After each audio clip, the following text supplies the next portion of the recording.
The Maelstrom Hunter by Crimson QB Sage, Chapter 3, Episode 1, Ruby Rose. Signal Academy, 8:56 a.m., Monday, Naruto's POV. How the heck did I get back to this place? I thought I was done going to school after I graduated from Konoha Academy. But here I am, all uniformed up, books in hand, and a small frown on my face. The uniform consisted of a white short sleeve, button-up shirt with the top two buttons unbuttoned, black pants with pockets in the sides, and then black Vanitas shoes. Again, how did I get into this mess? A flashback. Near Signal Academy, 11:35 a.m., Clone 10's POV. A sigh escaped my lips. I just had to be one of the smarter clones, not one of the many clones with such a short lifespan that they would only complete their task and then cease to exist. Oh well, can't dwell on that. I decided to complete my task as slow as possible, just so I could have a longer life than most clones, taking the time to reflect on the purpose of my existence and how it didn't fill the empty void feeling I had. I was in deep thought for a few hours, taking in the sights and sounds and scents. Soon enough, around noon, I stumbled across a cluster of tannish buildings that were connected by one of those gray stone paths, only these paths looked more new and didn't have cracks in them. These paths were seized by areas covered in green grass. A few small trees lined near the path here and there. In front of me, to my right, was a large stone the same color of the building with an inscription. It said, "Welcome to Signal Academy, training the hunters and huntresses of tomorrow." Huntresses? I was not familiar with the term, so my curiosity was piqued. "Hey you," I heard from behind me. I turned my head to see a large burly man with pale skin and brown hair approaching me.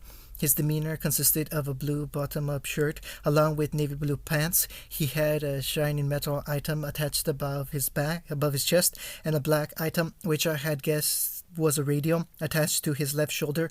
If I had to guess, he was probably a guard of some kind. "Me?"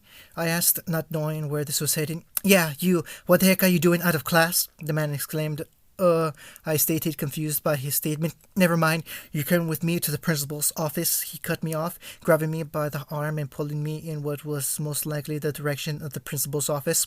So, from what I have figured out, this is a school campus, and this man, who is most likely a security guard, is pulling me to the school's principal's office to most likely receive punishment.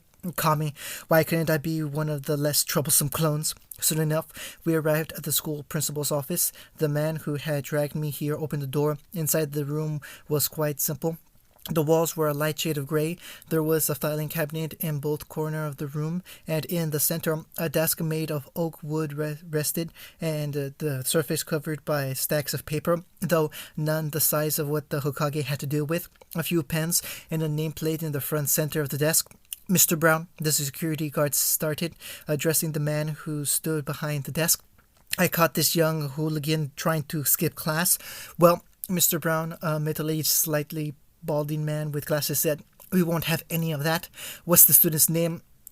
Well," the security guard stated, "I didn't exactly get the name of this student. What's your name?" Even in these circumstances, I gave the man a deadpan look. "Naruto Uzumaki," I said, seeing as their surname goes after their born name. Well, Mr. Uzumaki, I haven't heard of you being at this school before." I panicked a bit, hoping that they wouldn't find out I wasn't really part of the school. Suddenly, I got an idea.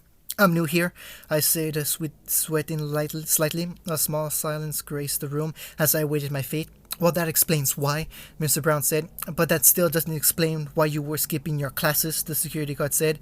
"I kinda lost my schedule," I lied. "Oh," the security guard said, embarrassed a bit. "Now, Harold," the newly named Harold, the security guard straightened up a bit. "Go back to what you were doing and this time, before you bring people to my office, make sure you get their identity first." Harold nodded his head and left the room. Mr. Brown had a smile on his face before Harold left the room. After he left, his smile turned into a slight frown. "Now, Mr. Uzumaki," he started, his voice turning more serious.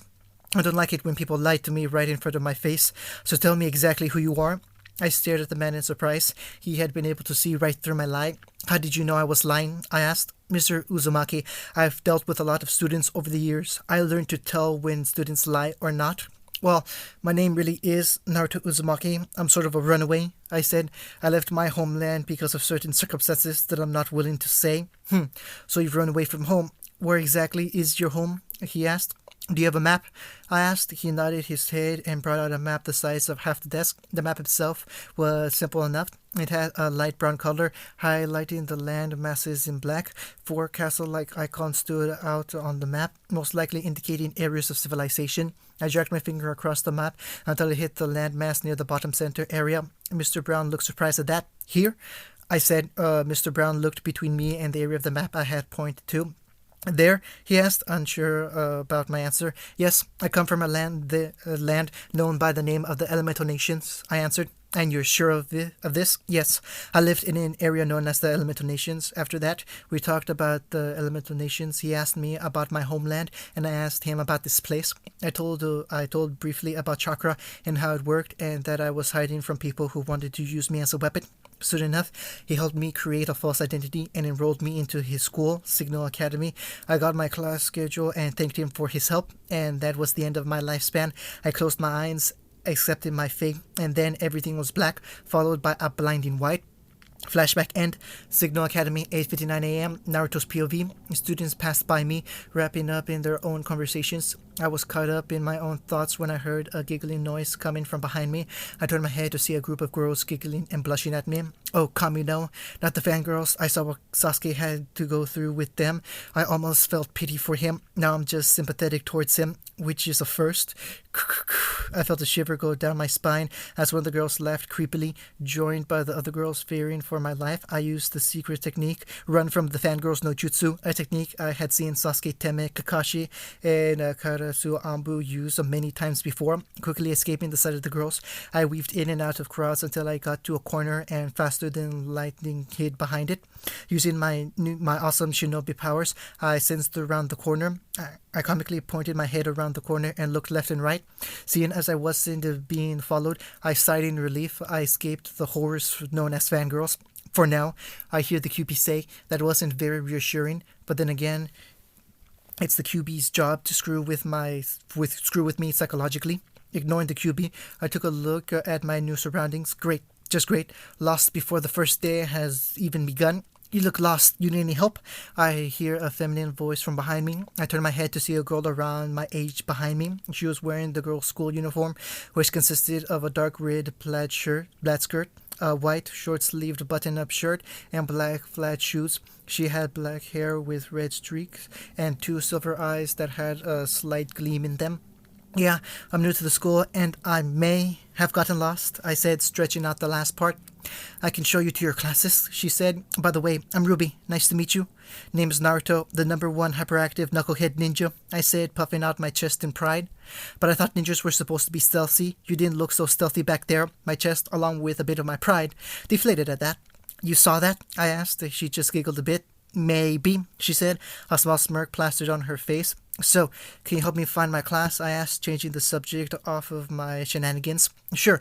Where are you headed to? I looked down at the paper that held my schedule. It said my first class was with someone by the name of Crow. What kind of name was that? It says I have my first class with some guy by the name of Crow, I said, hopefully pronouncing the name right. Oh, you got my uncle for your first class, she exclaimed cheerfully. Sweet, Databayo, I exclaimed. Databayo? She curiously asked. Sorry, it's a verbal tick, I said, looking away slightly out of embarrassment. We have to get to class before we're late, she exclaimed, looking at the time. After receiving directions from Ruby to Crow's class, I ran to the place so that I wouldn't be late. Whilst running to class, I ran into someone. Both of us went down. Sorry about that, I said. I looked at who I ran into and found a person who I had collided with. I didn't get a good look to who I ran into, but I could tell that the person I ran into was female. She had a slightly more tan skin compared to mine and spiky mint green hair. Crap, sorry about running into you, but I got to get to class, I exclaimed, running towards class as I waved goodbye before she could answer. Finally, after running to the classroom, I found Professor Crow's room. Opening the door, I entered to see that my tardiness had gone unnoticed, thankfully. Other students talked with their friends, all excited for the first day. The room itself was larger than expected. The seats were leveled so that an arc was formed around the center, and each level was slightly more elevated than the last. In the center of the room, in front of a green chalkboard, was a tall man. He had black hair with patches of gray hair visibly present, dark gray eyes that held years of experience and knowledge, and he wore black pants and a gray... All right, class, he started. Take your seats. I'm Professor Crow. Welcome to Weapons 101.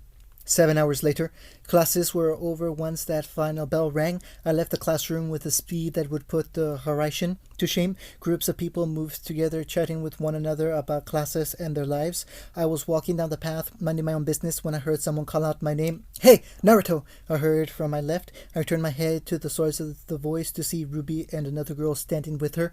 The other girl had long, wavy blonde hair that accented her royal purple eyes, along with the school uniform, which was mandatory. She had on black fingerless gloves and yellow metallic bracelets. "Hey, Ruby," I called back. I moved over to where the duo was standing and started up a conversation. "So how was your first day at Signal?" Ruby asked. "Pretty good," I said. "A bit hectic, though." "So who's that blonde and foxy there, sis?" The blonde girl standing next to Ruby asked. "Oh yeah, Naruto, this is my sister Yang." "Yang, this is Naruto," Ruby replied. "Nice to meet you," I said, smiling a bit. "Likewise," Yang replied, also smiling. The three of us talked for a bit after introductions were out of the way, but eventually we all said our goodbyes and parted ways. Soon after they left, though, I noticed another familiar face. The girl I had run into earlier was talking with two other guys. The one to her left, who stood around 6 feet tall or so, had dark brown spiky hair and light brown eyes and, strangely enough, a white horsetail. The other guy to the right was at least a foot shorter than the horse guy. He had red, shaggy hair, along with a small beard. His eyes were charcoal black, and like the taller guy, he too had a tail, except his resembled that of a monkey's tail. Before I could say anything to them, though, they had already left. I shrugged my shoulders. I would probably run into them later on. Heading off of the school campus, I ventured the city in search of easy pickpockets and shops. Naruto's base, 8:23 p.m. Naruto's POV. Today was exciting, I thought to myself. It was really surprising at how easy it is to pickpocket people in the city and get away with it. And after borrowing some money and some other stuff, I bought some dinner and materials for making myself a weapon, using the shops that Professor Crow recommended for our first project, creating our own weapons. "No, it wasn't," QB said. "There's nothing fun around here. You just had to, didn't you?" I mentally deadpanned. "Had to what?" the QB asked, cutting the mental connection I had with the QB. I entered the warehouse I was staying in. As I entered, I heard the sound of talking coming from inside. Preparing myself, I pulled out a hidden kunai I had hidden in my pants. Crouching down, I peeked around the corner to see who was in my base of operations. Luckily, I had hidden the scroll of seals in one of the storage units. There were at least 10 people in front of me. They all wore black suits with red shades and black fedoras. 7 of them had red katanas in their hands, while the other 3 had hand cannons, or pistols as they're called, in their hands. Forming 10 kagebunshin, the clones snuck behind the armed people. Nodding my head, I signaled the clones to strike as they each knocked out their targets. After all the targets were knocked out, I mentally ordered the clones to tie them up near the nearest police station. After the last of the clones exited with the unconscious men, I took it upon myself to investigate why they were here in the first place. In the center of the room, there were several large, dark gray crates. Curiosity got the better of me as I moved closer to one of the crates and opened it up. Standing back and covering my face in case it was an explosive, I braced myself. After a few seconds and not exploding, I peeked past my defenses to see what was in the crate. It wasn't explosives, nor was it drugs. Instead, the crate was loaded with these odd glowing crystals of varying colors. I think they're called dust crystals. If what Mr. Brown told me is correct, and if they're as useful as he says, then I just struck the mother lode. It was then and there that I calmly reacted to this bountiful collection of dust that I had acquired by jumping around in joy and frothing slightly from the mouth. It certainly was a good day to be me. Ahem! I heard from behind me. I turned my head to see a man in a red-colored white suit, a gray scarf, black gloves with rounded sleeves, and a black bowler hat with a red band. What was noticeable was his bright orange hair and dark green eyes and a cane-shaped object in his hand. "Do you mind?" I stated, slightly pissed off. "You're ruining a perfect moment here." "Yes, I do believe that those crystals are mine, though," the man stated in an overly polite tone with a hint of anger. "And," I stated, not caring about what he said. The man looked at me, slightly pissed. "And they should be returned to their rightful owner, me." I narrowed my eyes. Where have I seen this guy before? "Wait a minute. Hey, I recognize you. You're that criminal guy on TV that wears the eyeliner," I exclaimed, pointing accusingly at him. The man's left eye twitched slightly, but he still kept his composure. Yes, I am. Now give me the dust, Blondie," he said. "Why should I?" I asked dryly. His mouth opened to give an explanation, but no words came out of his mouth. After a minute, he finally shrugged his shoulders and slept in defeat. "I got nothing," he finally said. "Just give me the damn dust." Then he pointed his cane at me, revealing a hollowed-out hole at the bottom of it. most likely to shoot something. Face it, Blondie. I had the advantage over this battle, he said with a smirk. I formed an also familiar cross-shaped hand sign. Oh, really? I said, giving a smirk of my own, and formed a dozen kakebunshin. I beg to differ. His expression went to that of a mixture of confusion, surprise, and panic. Seeing as he was outnumbered and caught by surprise, he lowered his cane cannon and put his hand up in mock defeat. Okay, that I didn't expect. Take me away, Mr. Fuzz, he said mockingly, extending his hands out like he was being cuffed. You have 10 seconds to leave, I said. I'd take the offer if I were you. He casually strode out of the room as if I wasn't very threatening. Before he left, he turned to me. I won't forget this, he said, a scowl on his face. Next time, you'll regret messing with me. Whatever you say, Flacky. That got another eye twitch out of him, and with that, he left, making sure that he was gone. I went to the cargo box I hid the scroll of seals in to see if it was still there. Thankfully, it was still there. Grabbing it, I unraveled it and activated the Uzumaki blood scroll, and in a puff of smoke, Haranjiji appeared. After taking in the new surroundings, he turned to speak to me. Looks like you found yourself a neat little hideout, he said. As my left eye twitched, he started smirking. I like to call it my hidden base of operations, I stated, sticking my tongue out in a childlike manner at the end. His smirk got bigger at that. Before his expression turned serious, getting into a fighting stance, he spoke to me. Now, let's start working on your training, shall we? He said. After speaking, he charged at me, not even giving me time to get into a fighting stance. Unknown location, third-person POV. And you're sure of this? A male voice said. I'm positive, the female voice replied. Didn't you feel it as well? I can't say I did. The third voice replied, also male. But if he's here, do you think? Most likely, the first voice replied. But I think we'll be hidden for 2 or 3 years at the most before we encounter others. The three mysterious figures stayed silent after that, digesting the new information. They had expected this for a while now, but had secretly hoped that they wouldn't be found out. Does he know? The first voice asked, finally breaking the silence that permeated the air. I don't think it's likely, the second voice answered, but he'll eventually find out. And when he does, then what? The third voice asked. Then that's when we'll confront him, the second voice replied. Silence once again filled the air as the trio stood silent, waiting for someone to break the silence, and eventually the third voice spoke up. I still think we should confront him now, the third voice stated, uneasy with the current plan. It will be better if he figures it out on his own. That way, should he be caught, our secret will be safe, the second voice said. Fine, the third voice finally conceded. The trio stared at one another, as if already knowing what the other was going to say. 500 Rio on it's taking him 1 year, the first voice said. You're on. I'll place 500 on 2, the third voice challenged. Idiots. The second voice, the only female present, said before smirking. 5 on 3. You're gonna make me rich, the first voice said. A smirk could be made out in the shadows. As if you'll be weeping when I clean you out, the third voice countered. Boys, please. You'll both be weeping when I win, the female said, having the largest smirk of the trio. 3 years later, third POV. Legends, a female voice started. Stories scattered through time. Mankind has grown quite fond of recounting the exploits of heroes and villains, forgetting too easily that we are remnants, bygones of a forgotten past. The gem in the image glow green and fade to show simple creatures of a man rising from the earth before being surrounded by creatures barely held back by warriors.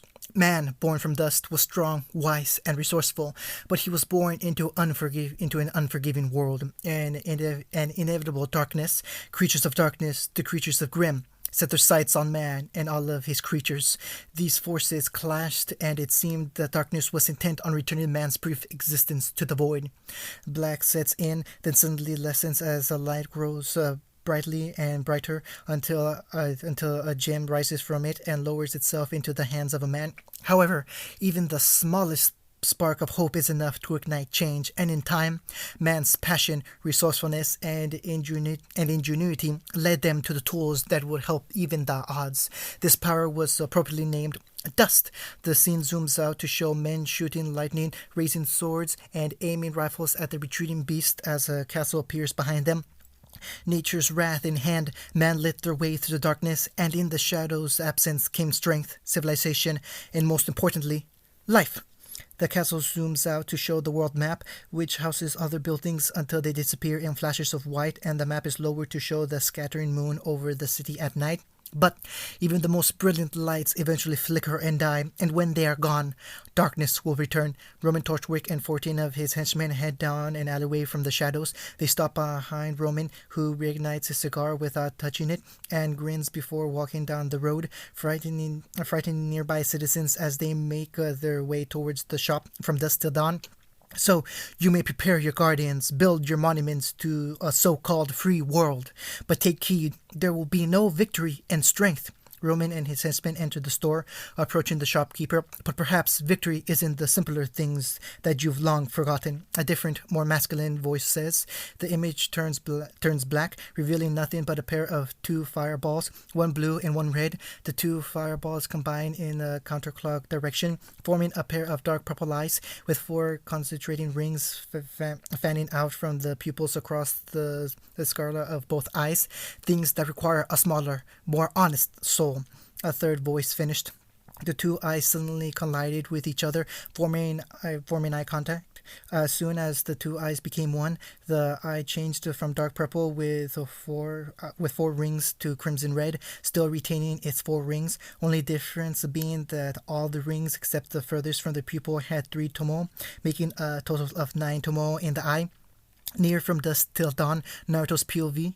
Here I was, walking to a store called From Dusk Till Dawn, reading the book I had gotten from Detramo no Sato, The Tale of the Utterly Gutsy Shinobi, which was an interesting read considering Jiraiya's books were mainly smut. Thinking about the perverted hermit made me think on what's happened in the last 3 years. Wow, time really flies. These last 3 years went by so fast, and with so much progress. I mean, seriously, it felt as if some guy was typing words into a computer, got lazy, and decided to skip over some sort of canon timeline, whatever the heck that means. And shaking the thought aside, I decided for some random reason to stroll down memory lane. Well, let's see here. QB attack on Konoha, check. Crappy 12 years, check. Betrayed by my supposed best friend, check. Struck a deal with the devil, check. Got a new look, check. Became a student, check. Built an awesome weapon, definitely check. Learning new awesome jutsu, double check. I changed over the years, no longer standing at 5'11", now standing at 6'1". My once spiky golden blonde hair has grown out more, and now with jaw-length bangs, just like my father had. All in all, I looked more like my father would if he had whisker marks and fox ears and tail. I was wearing something similar to what Ambu wore, minus the mask. I wore a sleeveless turtleneck black shirt, black fingerless gloves with metal plates that had the Uzumaki symbol etched in them, black pants with bandages wrapped around the right thigh, black ninja sandals, a gray flag jacket with the Uzumaki symbol, and a dark orange on the back. And to top it all off, I had a pair of goggles similar to my old ones on top of my head, except the cloth was a dark red. My body had no baby fat left, all of it being molded into muscle from Haranjiji's training. Along with my increase in physical strength, my training in Fuinjutsu, Ninjutsu, Taijutsu, and Kenjutsu had exponentially increased. My Genjutsu was still crap, but it had gotten better. I've discovered that I can use Genjutsu, but I can't cast it without Fuinjutsu seals because of my massive chakra reserves. I also learned of my chakra affinity. The first time I sent chakra through one of those chakra papers, I got some interesting results. The paper split in half with one sharp, clean cut. One of the halves turned into pure water. The other half spontaneously combusted. From what Haranjiji told me, my chakra affinities were futon, suiton, and katan. The futon from my father, the suiton from my mother, and the katan from, strangely enough, the QB. After learning of my affinities, I learned a multitude of awesome jutsus from the scrolls I had on me, Kame Bless Kagebunshins, and with the help of Haranjiji and Crow Sensei, along with the dust crystals that I had acquired, I was able to make 2 weapons, both very unique. Strapped to my back was a near-perfect version of an also familiar blade that I had seen only once before. From the mission to Wave Country, I had made a near replica of Kurikari Bocho. But unlike the original, it has a few more add-ons, spending over 6 months forging this blade alone, but it was worth it. After all, combining chakra metal, dust crystals, and titanium I had acquired isn't exactly an easy task. The blade itself was at least 7 feet in length, handle and blade together, and had an orange line running through the sword and the edge of the circle at the bottom. The blade didn't have the regenerative ability of the original, but Haranjeji had engraved regenerative seals that only required chakra to use. Added with the fact that it could control the elements of dust, it certainly was a magnificent sword. Strapped to the left of my waist was a tanto that was made of a fusion of chakra metal and titanium. And finally, I had two gun holsters, each on one side with my waist, and each held an onyx black 45 Fletcher with an orange line running along both sides of the guns. It was made from a chakra metal and titanium mix that made it so instead of using regular bullets, it could shoot out shots of condensed chakra, saving lead bullets and magazines. And ever since my changes, Yang had begun flirting with me much like Uncle Nissan would, and Ruby had this constant blush on her face, much like Hinata used to. Maybe she had a fever. Speaking of people from Konoha, every now and then I get letters from Ero sending via Gamagichi or Gamatatsu. The last one I got stating that they finally added Tsunade Bachan's face to the side of the Hokage mansion. Of course, I send letters back, though I try to keep my location hidden. I have told him that I'm safely beyond the Oki no Okunote. I was shaken from my musings when I heard the sound of glass breaking. Looking out for my book in a Kakashi-like manner, I saw a red blur crash through the window from dusk till dawn, tackling a man dressed in a black suit with red-tinted shades. Getting a better look at the red blur, I saw that the person turned out to be a female. She stood at 5'10", with a pale complexion, silver eyes, and black hair with red streaks. She was wearing a black outfit and skirt along with a red hood, and in her hands was an all-so-familiar red sniper rifle. Crescent Rose. "Hiya, Ruby!" I yelled out to her. She turned to look at me and blushed a bit. Did she have a fever again? "Hiya, Naruto," she yelled back. We were about to go into one of our usual conversations until we heard someone clear their throats to get our attention. Standing in the area where Ruby crashed through the shop window was Roman Torchwick, surrounded by several of his lackeys. A cigar was in his mouth, and his cane cannon was in his right hand. "Flacky!" I exclaimed cheerfully, successfully making his left eye twitch. "How you doing?" "Okay," he started. "Get them, especially the blonde." Half of his lackeys charged at me, while the other half attacked Ruby. Seeing as there was only 7 charging at me, I brought out 2 of my items. In my right hand was the gun from my right holster, and in my left I had the tale of the utterly gutsy shinobi open to the page I had left off of. Thinking that they had the upper hand, 2 of the lackeys charged at me. Not even looking up from my book, I shot out 2 bullets of condensed chakra, both hitting their desired targets. Seeing as there were still 5 left, I quickly disposed of them with 5 more bullets, instantly killing them. I looked up to see how Ruby was faring, and saw that she had taken out her enemies as well. Off to the side, climbing up a nearby ladder, Roman was escaping. Grinning, I took off after him, Ruby not that far behind me. We climbed up the ladder, following the path that Roman took in his escape. On top of the roof of the building, I knew that he had some kind of escape plan. He wouldn't have made it this far in his villainous career if he got caught easily. As I prepared myself for what could happen, I heard a rumbling sound come from where Roman was. "Persistent," he says, as a getaway bullhead rises up and opens its hatch to allow Roman inside. "End of the line, Red, Blondie," he exclaims smugly, throwing a red dust crystal at Ruby, aiming his cane cannon in our direction. Just as the blast from the cane cannon was about to impact, a blonde woman jumps in the way, holding a wand of sorts. Waving it once in the air, a giant purple crystal seal of sorts appeared, blocking the shot from Roman's cane. After the smoke from the impact dissipated, I saw that the woman was wearing a female business suit and a purple cape, rectangular glasses, and had emerald green eyes, waving her wand-like object once again, this time causing the purple crystals to form into several streaks that shot out at the bullhead, causing the pilot to struggle with controlling the aircraft. She then shot out a purple ball of energy, which caused storm clouds to form and rained down light blue crystals on the ship. Standing in the area that Roman once stood on the ship was a woman in red with black hair and orange eyes. The mysterious woman formed a fireball in her hand and shot it at the blonde woman, causing her to form a purple protective barrier around herself. The mysterious woman had formed a fire pillar underneath the woman she was attacking, causing the female blonde to jump away before it struck. The blonde woman then formed a crystal arrow and shot it at the bullhead. The mysterious woman kept firing fireballs at the crystal projectiles, but it kept reforming. The bullhead shifted down leftward, causing the arrow to bounce off the side of the aircraft, forming 3 streaks to attack the ship again. The mystery woman shot out a fire pulse of some kind, destroying the crystals. Ruby shifted her crescent rose from a scythe into its sniper mode and shot at the mystery woman. Wanted to do my part. I grabbed the two weapons I had on my personnel and shot at the woman as well. All of the shots were deflected by the woman's fire powers. Eventually, she formed five fire pillars underneath our feet. I felt my body being pulled by some unknown force, narrowly evading the fire attack. We watched as the shield flew away. I growled, knowing that Roman got away this time. "You're a huntress," I heard Ruby say to the blonde woman. "Can I have your autograph?" The dark room of shame. Naruto POV. I heard I hope you realize that your actions tonight will not be taken lightly, you two. You both put yourselves and others in great danger, the blonde woman, now known to be Glinda, said. "Well, to be fair, they started it," I said. "If it were up to me, you'd be sent home with a pat on the back," she started. I noticed Ruby started to smile, and a slap on the wrist. That last part she emphasized by swinging her wand at Ruby, who let out a small eek.